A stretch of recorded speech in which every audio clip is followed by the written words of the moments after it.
भाई ये बड़ा ही मज़ेदार सा सवाल है।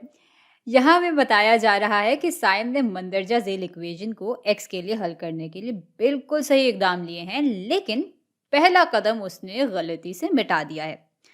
और अब हमसे कहा जा रहा है कि इस कदम को फिर से लिखें। तो इक्वेशन है कि 6x बराबर है 3 ज़रब x जमा 4 के। और इससे पहले कि मैं आगे बढ़ूं, क्यों ना आप एक दफ़ा इस सवाल को खुद से ज़रा हल करने की कोशिश करें।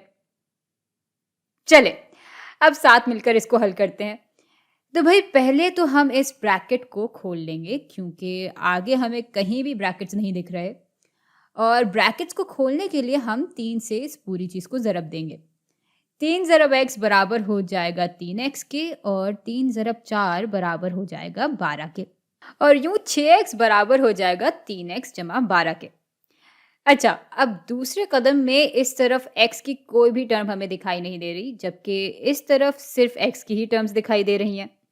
यानी साइम साहब ने इस कदम में x की सारी टर्म्स को एक तरफ इकट्ठा कर लिया है। तो यहाँ तक पहुँचने के लिए हमें इस 3x को यहाँ से हटाना होगा, क्योंकि इस कदम में यहाँ से 3x गायब हुआ है। और इक्वेशन की बराबरी ना बिगड़े, इसलिए हम यही अमल यहाँ भी दोहरा लेंगे। तो भाई ये दोनों आपस में कट के 0 के बराबर हो जाएंगे और पीछे रह जाएगा सिर्फ 12, जबकि यहाँ 6x माइनस 3x बराबर हो जाएगा 3x के। यानी पहले कदम में साइम ने 3 से इस पूरी चीज़ को ज़रब दिया और इसके बाद इक्वेशन के दोनों हिस्सों से 3x माइनस कर दिए। और भाई आगे तो हमें दिख ही रहा है कि ये इक्वेशन इन्होंने कैसे हल की। इसने x को मज़ीद अलग करने के लिए इक्वेशन के दोनों हिस्सों को 3 से तक़सीम कर दिया। यूँ x अलग भी हो गया और इक्वेशन की बराबरी भी कायम रही।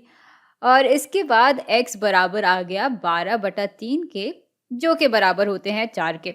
तो पहला कदम ये था साइम का, और उसके बाद ये पूरी इक्वेशन उसने बिल्कुल ठीक तरह हल की।